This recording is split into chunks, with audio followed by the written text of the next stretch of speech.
Dear all, it's a great pleasure to be here and to meet you all in this beautiful city. Allow me for just one moment to bring you though to my home country, which is Sweden. In Sweden we unfortunately don't have the great cathedrals as you can see here, but we have vast forests where you can walk for hours, days, weeks without meeting anyone. Almost. You're most likely to meet trolls or other beings here. 8 years ago, I gave birth to my first child. My grandma came and she said with a wink in her eye, better be safe than sorry, and put something similar to this in the cradle.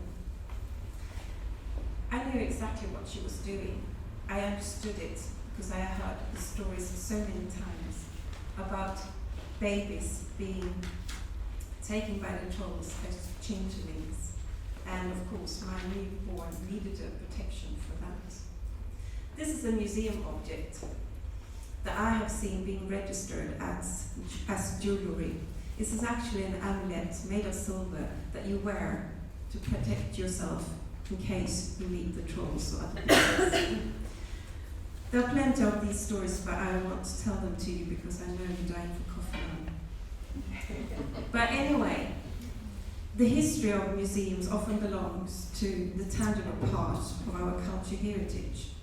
They were created out of an effort, or sometimes even an obsession, to collect the objects, to collect it was before it was too late, or to collect a dying way of living. Even if there were a tradition and knowledge connected to these objects, it's mostly the objects themselves that have remained in our museum storages. And it's unfortunately not unusual that the knowledge on how to use them, or how they were being used, what kind of occasion it was a tradition to use them, has been lost, or not even collected. During the times that has passed since many of our great museums were established, a lot of Ice Age value that these objects stands for has gone missing, like for instance for this one.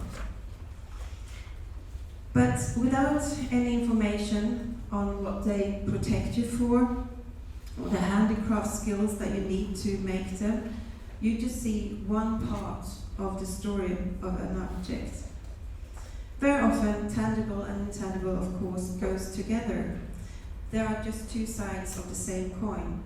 But to get the full picture, you need to look on both sides. However, when it comes to policies regarding our cultural heritage, too often we have only looked on the tangible side. Already in 1666, Sweden presented a regulation to protect monuments and antiquities, which is the first attempt in Europe, with the exception of some statues in the Vatican City. The need in those days were to protect many permanent remains, since they were threatened by treasure hunters or burial mounds being used as brick ovens. Since then, we have seen several regulations and laws in Europe to protect our cultural heritage when it comes to the tangible part of it. In 1972, the World Heritage Convention was adopted. Quite soon, however, there were critical voices heard against it because of the loss of the perspective of intangible cultural heritage. It would take 31 years before UNESCO presented the 2003 convention, which focused on Ice Age and stresses the importance of the NGOs and their participation. Even though I've said that tangible and intangible cultural heritage goes together, I still, if you allow me, like to compare the two sides. Maybe a bit simplified, but anyway, let's see how to press this. So, tangible often has to do with results, but intangible is a process and is always changing. Tangible has to do with past time, and intangible, present and contemporary. Tangible cultural heritage has been decided and collected by experts. Intangible, well, traditional bearers and users. Tangible culture is often seen as a natural part of our history. Tangible is from local, in the moment we meet and communicate with each other. It can be exclusive since it's experts who have decided, and sometimes they are hidden away in our storages, in our museums. But intangible is more including, though I know there are Ice Age that can be exclusive as well, but as I said, a bit simplified today. Tangible often has to do with objects, but intangible transmitting an experience. Values, universal values, as it says in the 72 Convention, or money-wise value. Intangible is more usefulness, sense of identity and continuity for culture barriers. When making policies, we need to see to both sides, or we will continue having policies for just one part of the heritage. Despite the raised voices on the need for greater attention to Ice Age, employees at museums are often educated in what is called the traditional subjects when it comes to the field of museums. Reading through job advertisements, archaeology, art history and building preservation seems to be the most attractive competence, while competence in the field of Ice Age are not so much asked for. In Sweden, for instance, we have only 2 oral storytelling curators, while archaeologists at our museum can be counted in hundreds. This example shows the imbalance we are facing at our museums. Of course, the imbalance also has to do with the imbalance of what kind of educations we offer our students in the field of culture heritage. We have many great university programs in the studies of culture heritage, but as I have experienced myself through my university years in Sweden and abroad, Ice Age is not very much mentioned, and at still some places today, it seems to me it has a low priority. In all the traditional fields of culture heritage, you can pursue a master or PhD. However, if you wish to study some of the Ice Age domains in a practical way, you will find it harder, or almost impossible, to do so on a higher level. For instance, in the domain that I am active in, oral storytelling, there isn't a master in the whole of Europe.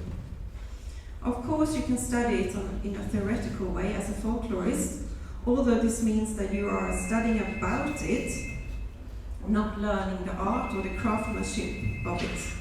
After finishing your degree, you might know all there is to know about all different types of folk tales, how they are structured, how they can be analyzed, and even have evidence on how old they are.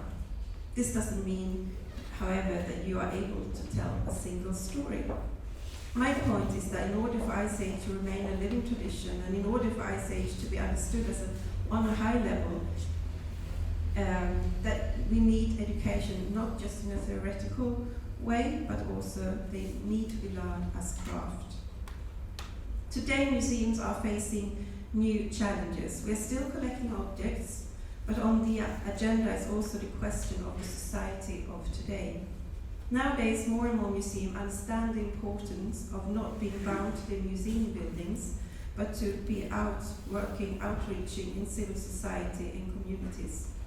Being a part of raising current issues, taking part in social issues, working with the so-called soft values. Soft values like Ice Age stands for process, present, users, local, including, transmitting, and usefulness.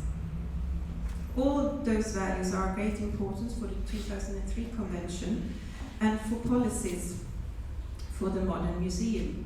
But to fulfill the challenges of implementing new policies with new values, museum needs to consider the composition of their staff, meaning also act towards the educational system to foster a new generation of museum professionals. I think it's important to emphasize collaborative, participatory, bottom-up methodologies that represent a backbone of the 2003 Convention and their implication on museums. In a way, one can argue that we are all curators now. Everyone from communities to groups to individuals is now a potential curator. Faced with such an argument, a justified argument, experts in museum are increasingly faced with thinking over and over again what would be their specific expert knowledge and skills that are nevertheless of crucial importance for today's museum, that are essential for all of us, everyone being a curator now. Is this a capacity to act as a facilitator or mediator or broker, or NGOs are, generally speaking, although the practice may differ from state to state, precisely such actors, often placed between barrier communities and governments, and therefore museum can fruitfully accomplish their new agendas for the 21st century by improving their collaboration with NGOs with recognized competence in various domains of ICH, as it's stated in the 2003 convention. Thank you.